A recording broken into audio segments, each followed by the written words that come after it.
Hey everyone, and welcome to 1.21 Gigawatts. I am Peter, that is Connor, and we are going to talk about movies, because that's what we always do on here. Now, admittedly, Connor's on a bit of a roll here. Usually Matt's the regular one that's across from me, but somehow Connor just has worked out to have been the one who's seen these movies that we're doing this couple in a row. And this one was actually kind of spur of the moment, because we'd forgot that this was coming out. This is Teen Titans, the Judas Contract, which is the latest DC animated film, and I knew it was coming at some point. Yeah, I knew it was roughly Yeah. this time of year. And then Connor messaged me saying, "Hey, that Teen Titans movie's out today. Should we do it?" And I was like, "Yeah, yeah, let's do it. It's fine." Why not? We did the last one. We did the last one. It was a sort of lukewarm review we gave the last one. It was fine, but it wasn't Yeah. anything out of the world. But that was Justice League Dark, of course. This is Teen Titans Judas Contract. This, unlike the Justice League Dark story, this one is based on a pre-existing story, pretty famous story, probably the most famous Teen Titans story, the Judas Contract. Some of the characters are swapped out. We've got Blue Beetle instead of Cyborg, and a couple of things like that.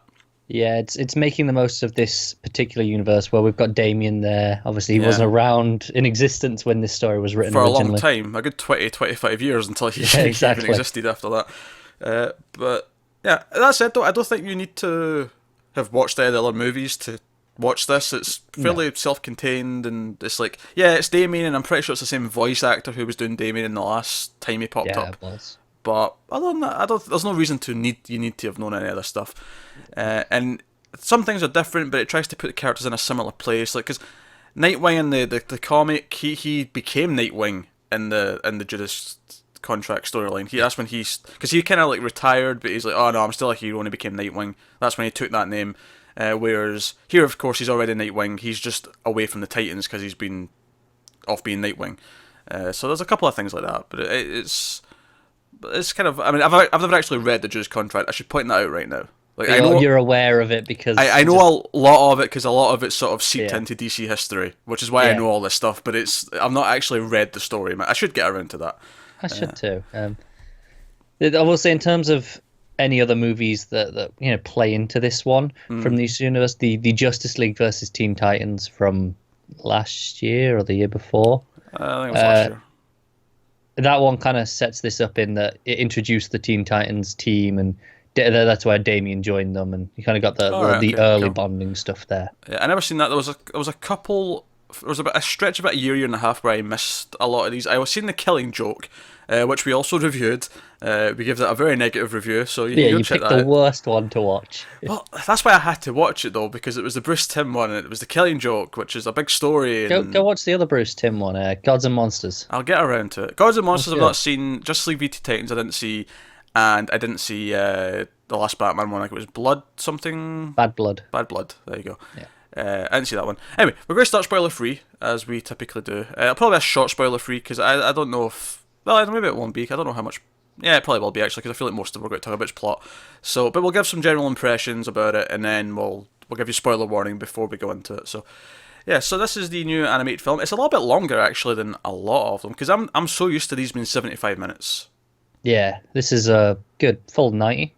85, I believe. 85? Actually. Okay. And I know 10 minutes doesn't seem like a lot, but when every single one almost has been 75. I think Killing Joke was longer, actually. I think Killing Joke was.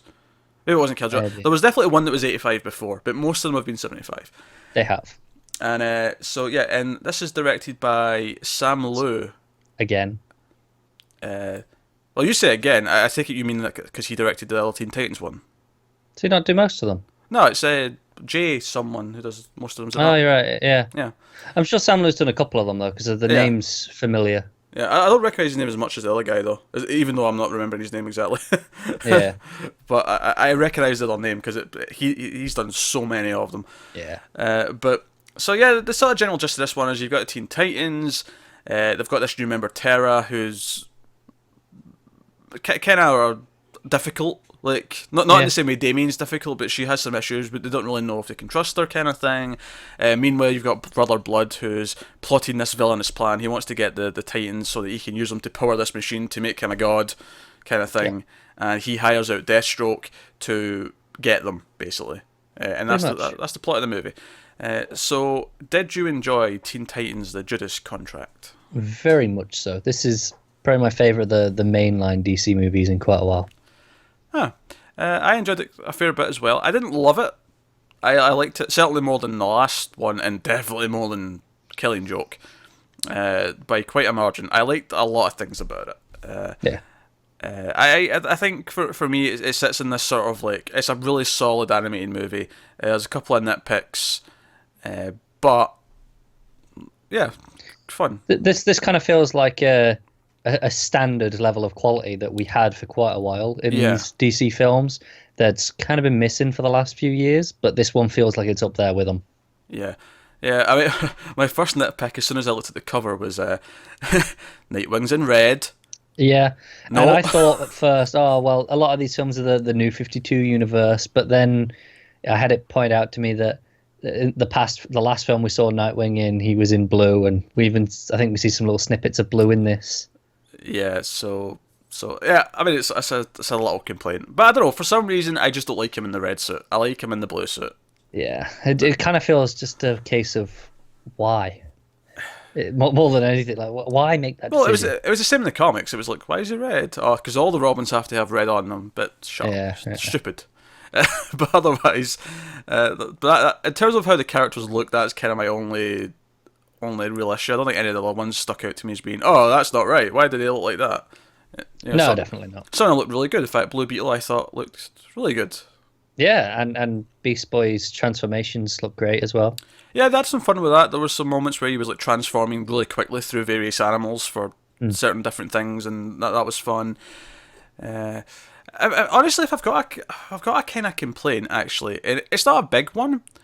But was it just me, or was the sexual jokes kind of sticking out a little bit in this? Now, don't get me wrong, comparing it to the Killing Joke, where we had a lot of big problems related to sex, there's a lot of big sexual problems in that one. This is more, there's some innuendos here and there. But I felt like, okay, the first one was kind of funny, right? There's one between Nightwing and Starfire early on, because they set up that they're a couple, and there's a little innuendo, and it's kind of fine.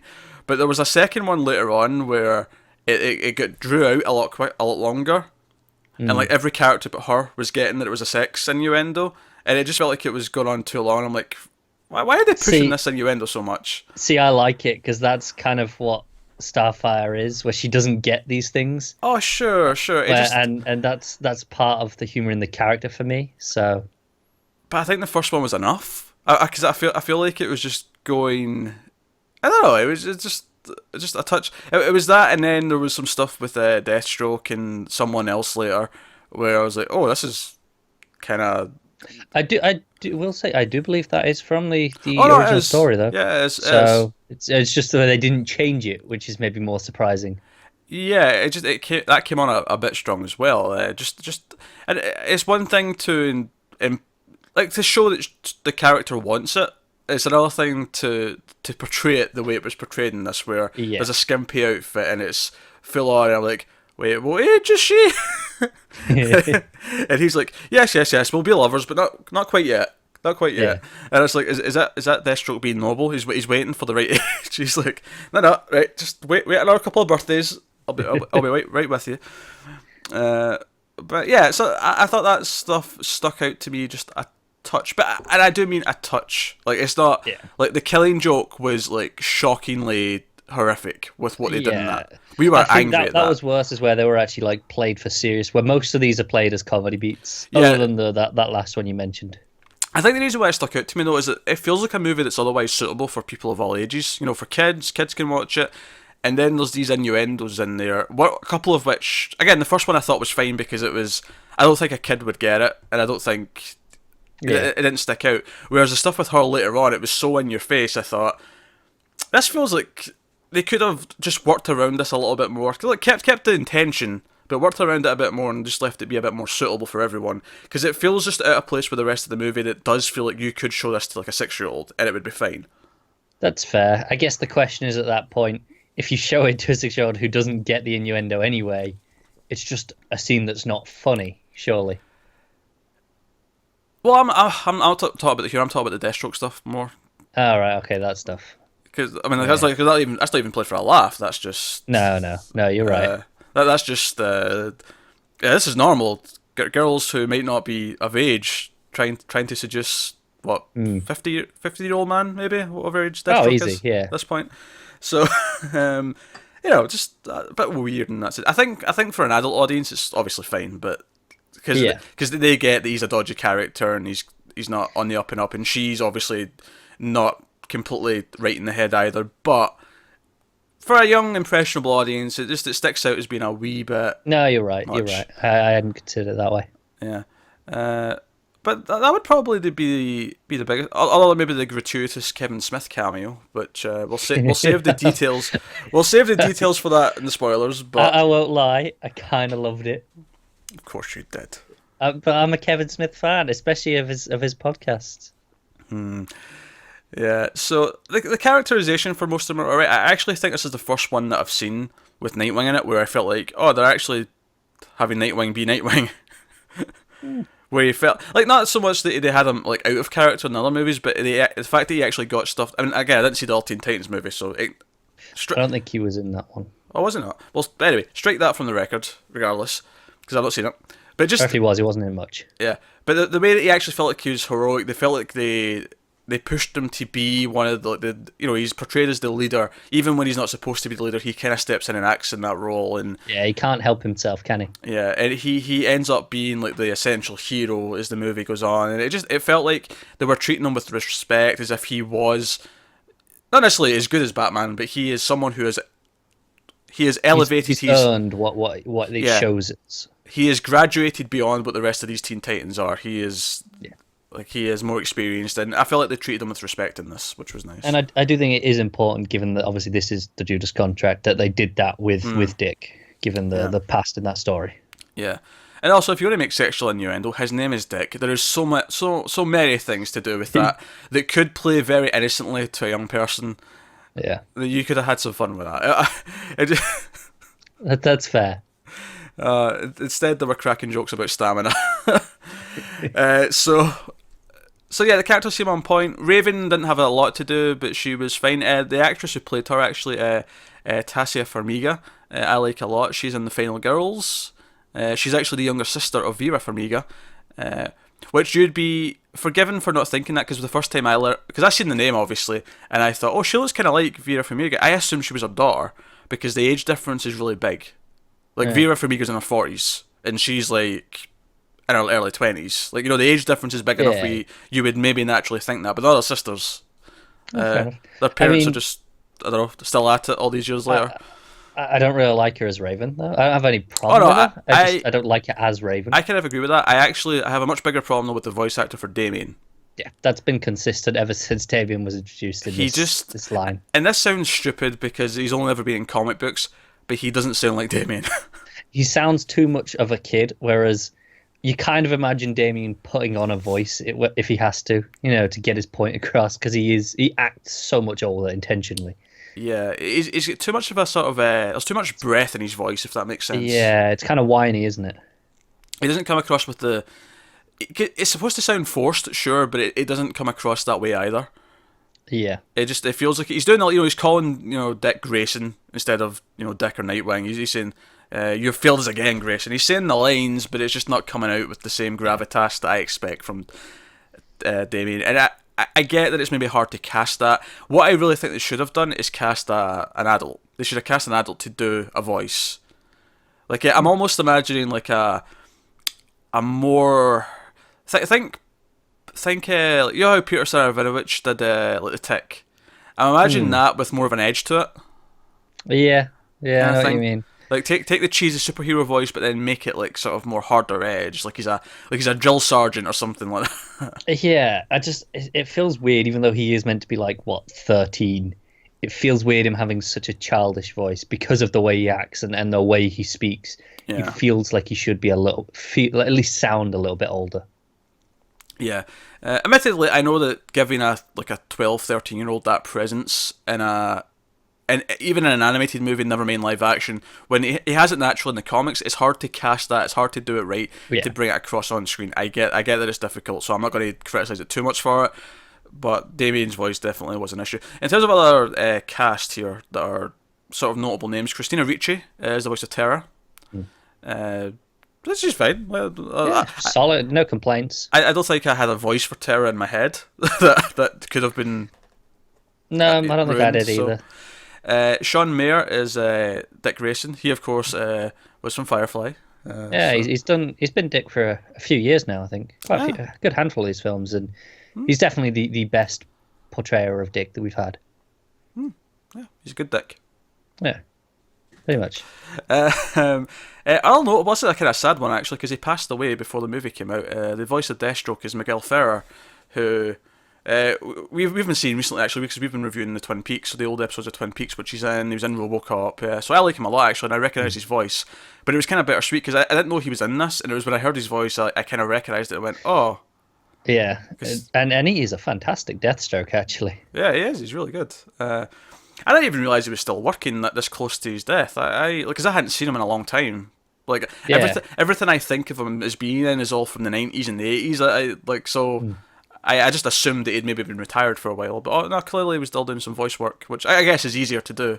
Just go sit in a booth. Go and sit in a booth and do your lines, and I guess that's a nice sort of retirement plan for a lot of actors. Yeah. But so that was a shame, but it was a good performance though. So it was at least nice he had one last little good role in him. So, but no, that's the sort of more notable cast. There was nothing else that kind of stuck out. I thought Beast Boy sounded fine. He sounded kind of like what I think Beast Boy would sound like. Starfire was again fine. She sounds like what I think Starfire should sound like. Yeah, pretty much. I had a lot of fun with the movie in general. Like, I thought it was very enjoyable. Yeah, I thought a lot of the Titan stuff when they're in the tower and Beast Boys try to flirt, or they throw the little party for Terra and they're doing the selfies and things like that. Like there was a lot of kind of that fun spirited Titans banter. It really nails that Titans banter, which is kind of one of the strongest suits of the film for me. Yeah, I think if it didn't nail that, it would suffer a lot, because I don't know if the plot actually gets quite good later on, but I don't know if the plot, at least in the first half, would keep you invested. I don't think it's until Deathstroke really comes into it where it kind of ramps up and it feels more like it's got a plot. Because Brother Blood's kind of whatever. He's just kind of off doing his thing, but it feels very disconnected from everything else, and it's not that interesting, is it? He's just doing something. It feels kind of generic, and he's just kind of there to to have the plot revolve around what's going on, and that's fine, but yeah, it becomes less of a complaint as the movie goes on, and it becomes more about Deathstroke. Yeah, so no, and I enjoyed the flashback sequence at the start as well, which is it shows the previous Teen Titans team when Dick was Robin and he was with Wally, with Arsenal, or sorry, Speedy he was called at the time. Speedy, yeah, and Bumblebee, and again, it was fun seeing the younger versions play off each other, and again they got the banter mostly down. For that, it was a fun sequence, and that introduced Starfire into the film. But yeah, I think we'll go into spoilers. I think we've generally been quite positive. I think it's if you like these characters, I think you'll enjoy the film. Yeah, definitely. So we'll go into spoilers, because I want to talk about the plot a bit more. So basically, Brother Blood's hired Deathstroke to take out the Titans, not kill them, to bring them in alive to power this machine. And of course, it's revealed that Terra is actually working for Deathstroke. She betrays the Teen Titans. She was an inside man from the start. Yes. And full year. Yeah, full year. Yeah, and obviously, if you know the story from the comics, you know that was coming. But obviously, we kept it in spoilers anyway, because you might not. Yeah, it was also the sort of thing where, with them having changed up the cast of who the Titans are for this story, I wasn't sure if it would still be her. I thought, obviously, they're throwing in all these newer members of this team that they could have gone with someone else. But I would agree with that if there was any other members that I thought they could have picked, but I don't think there was. There's probably not, but I thought maybe they'll surprise me. Like, I couldn't have seen Blue Beetle doing it. I couldn't have seen Beast Boy being the one. Like, none of them felt right, so it made sense to be her. So she's working with him, and I think when the film really picked up for me, obviously Deathstroke has a fight with Damien, and that's okay, but when it really picked up was when Deathstroke was going around and he was like setting traps for them all, and it was like the scenes where they all got taken, which I thought was when the film got, from a plot perspective, it's when it got exciting. The last 30 minutes from that point on. That's also where it brought Dick into it, because we see Yeah. these things through him being a detective, actually. Yeah, we see being him a go there detective. and looking around, investigating, seeing what's happened. And the stuff with him and Starfire was pretty fun as well. Them moving in together and like their banter in the apartment was fun. But what I liked was is it was kind of that thing where like Deathstroke fights Dick and he thinks he kills him, but Dick, it wasn't a vest, but he had a thing on to stop the. So it was a block of wood, wasn't it? Yeah, it was a They'd block of picked wood. up. But he's fine. But now his whole team are captured, and it's up to him alone to go in and save the day. He has to go in and like find them and get them out of the machine and all that. And it felt like it was really putting him on this like pedestal almost, where like he is the most experienced. He is the one who'll come and save the day. And but no, that's kind of what I liked a lot about it. I liked all the Deathstroke stuff in the last half. Like I say, Beast Boy had a lot of fun. There was a really cool sequence earlier on when he was trying to get like big enough to sort of break something or withstand something. It was where he didn't get sucked up into the vortex. Yeah, the vortex was on, and he was like one animal, and then he was like, all right, I'll become a bear because that's bigger. Oh, that's not big enough. I'll become a like a rhino. And then eventually it became an elephant. That was the thing that was big enough to be, Yeah. weigh enough to not be taken into the vortex. But that was a really fun thing. I like that because it's almost like a thought process. You can see him thinking, "Oh no, I need to go bigger. No, I need to go bigger," and it kept. You can just happening. wait. You're almost waiting for him to just turn to like a big blue whale or something. I mean, Yeah. a green whale in this scenario, but It's still a blue whale. it is. But Because just in case anyone points out a correction, the blue does not refer to the colour of the whale necessarily. it does not. But I believe that is the biggest animal on Earth currently, so that would make sense. Yeah. Hey, if the elephant hadn't worked, that'd be You got to imagine he'd go to it, wouldn't you? that'd be the logical place to go. Part of me thinks that he would have done it anyway. Like I almost wanted that to be the first thing he went to, just because he is so ridiculous, and that'd be the overkill, where he just goes straight to the biggest. Yeah. But no, he cycles up, and I think the heart of the film is that he has this crush on Tara, and he tries to keep winning her over. And we have that scene on the beach where he does kind of like come out and see if she's okay because she seemed upset, and they actually have a moment in the kiss. And it's right after that he leaves, and like Deathstroke like calls her on her comms, and he's like, "Hey, that was pretty convincing. You almost had me fooled." And she has like a little tear in her eye, and it's like she's actually feeling something, and you get that across. I think for me, if I'm going to complain, or not complain, but like suggest how the film could have elevated beyond where because I thought it was really enjoyable, and I thought it nailed the characters for the most part, and I thought the plot was really fun as it got going. I think maybe just deciding what to let breathe and what to maybe speed up here or there would have helped a little bit, and maybe like give the Titans a bit more screen time. I think we've said this about a lot of these movies because they are 75 minutes, but even 85 minutes, I'm thinking another 10 might have just helped flesh out the characters a little bit more, let the emotion of some of the stuff land just a little bit. Because I think with some of these 75-minute animated movies, you have this thing where it feels like they have to rush through the plot points rather than letting them sit. It's actually kind of a complaint I have with a lot of 2D animation, where they feel like they can't just let moments breathe. And I always respect when an animated film will let a moment breathe. That's fair. It's hard to disagree with that, because there are so many examples of them just. I think it's the idea that they think, oh, it's for kids, and kids don't have an attention span. Yeah. They don't give them enough credit to actually watch a film. They just have to give them the next thing. Yeah. So for me, that maybe drains a little bit of the weight out of some of it. Here's a question: did you watch the post-credit scene? I did. Yeah. Okay. I was kind of hoping you said that. I was waiting to see if I was going to ask you that when we got to the end. Do you know what? It's actually just a coincidence. It's just complete luck that I did, because I was doing something while I let the credits play, because I may have turned it off, but I happened to be tweeting or something while the credits were playing. Well, see, after what was it last week with the events of Legion? Yes. Yes, I thought, well, I wonder if he's watched it this time. Yeah, but that was different because I knew there was a post-credit scene and I still didn't watch it because I forgot. At least here I'd have had an excuse. Like, I didn't know there was one. I mean, a lot of these movies do have them, to be fair. Yeah. But yeah, so we see like they test the machine on at the time what just seems like blonde dude. I don't think they name him in that scene. But we see in the post-credit scene that his bullet hole, because they shoot him right after they test the machine on him, because he's like, oh, he's got super strength now. Okay, bang. But the bullet, the hole heals at the end in the post-credit scene, and he opens his eyes, and it appears to be Jericho. Yes. Which you'll know way more about me because you've actually read some Deathstroke comics. Yeah. So, That do you think this is setting something in particular up? probably just the next of the Teen Titan movies. Cool. All right. But I mean, nothing in particular. Just introducing him in general, I think. Yeah. I mean, I'll be honest, it annoyed me a little bit in his opening scene, where they gave him the powers, whatever they were doing there, and they hit him with the crowbar. It's like nothing, absolutely nothing. Didn't feel a thing. Grabs it, bends it, no problem.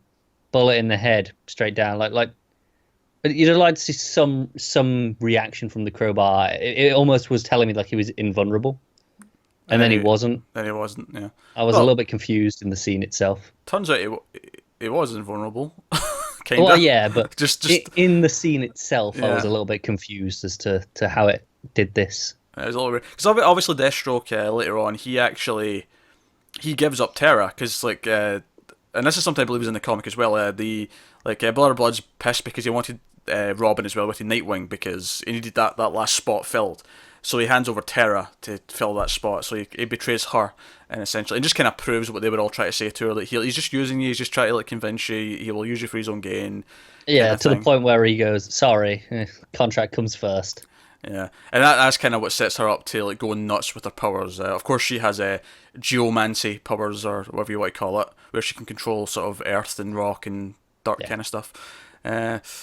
But she goes nuts and she ends up bringing the place down, and it kills a lot of people. It kills, including her. She dies. We see a really sad scene at the end where Beast Boy goes and collects her body. And that there, where you say it's a sad scene, it is legitimately sad, and that's why this movie, as one of the DC movies compared to some of the more recent one, works for me. It got to that, and I realized, hang on, there actually is an emotional core to this. I do care about this scene. Yeah, I think it could have been stronger. Like I said, I think there could have been more weight to all this stuff. But it did work. It did enough to make it mean something in the end. And a lot of these have kind of felt hollow, where it's been going through the motions, where it's just like, this is the plot points. You don't really care. Whereas this one, I got to this right at the end and realized, hang on, I do care, at least to some degree. That said, though, I feel like the reason why it does kind of work here, and not to go on a negative tangent here, but I feel like the reason why this works a bit more is because it just happens to be in the source material. It is possible that is the case. Because, like I say, I feel like they could have made it a bit stronger by giving things a bit more time here or there, making decisions artistically to devote time to certain things. But it's still, the source material is good enough that we still have this. We still have this big moment. But I feel like had this big moment not been in there, and we had something like Justice League Dark where it was an original story, where maybe they decide, we're going to completely change the ending and have her survive kind of thing or whatever.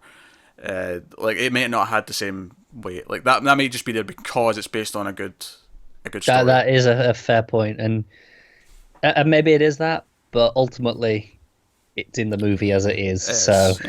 Because Beast Boy goes on a bit. There's a nice thing in the flashback where he discovers Twitter. Twitter's just came into existence, and he's like, "Oh, there's this Twitter where you can." Kind of sounds about right 5 years ago, doesn't it?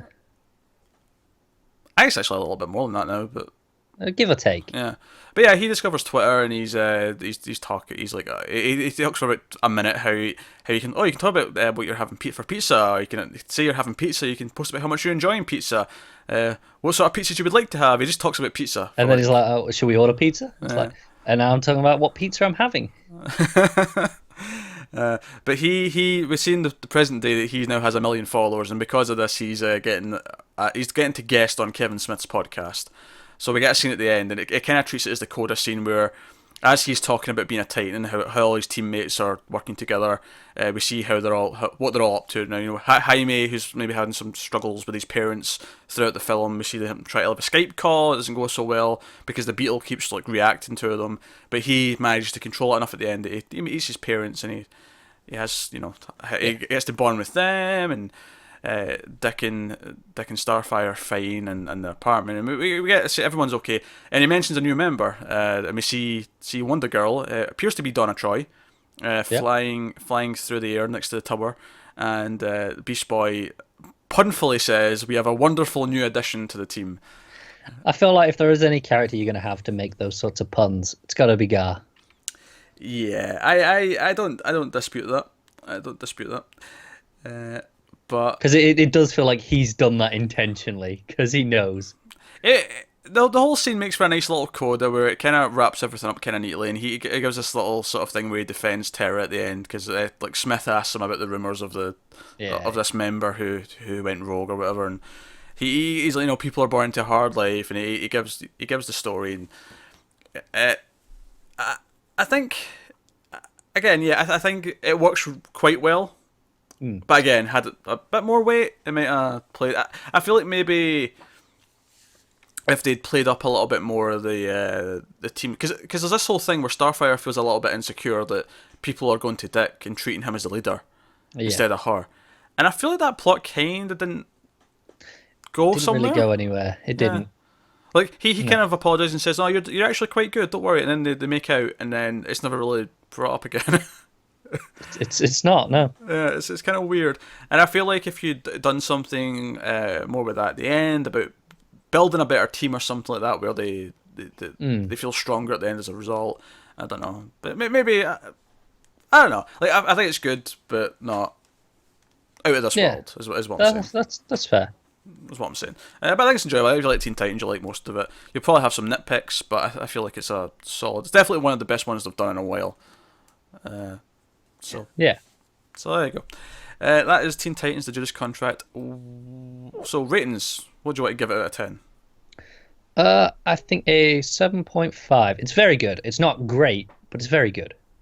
Yeah, I'm going to go just nudge lower and say a solid 7. I think it's good. Not great, but solid good. Yeah, it's a very fair score.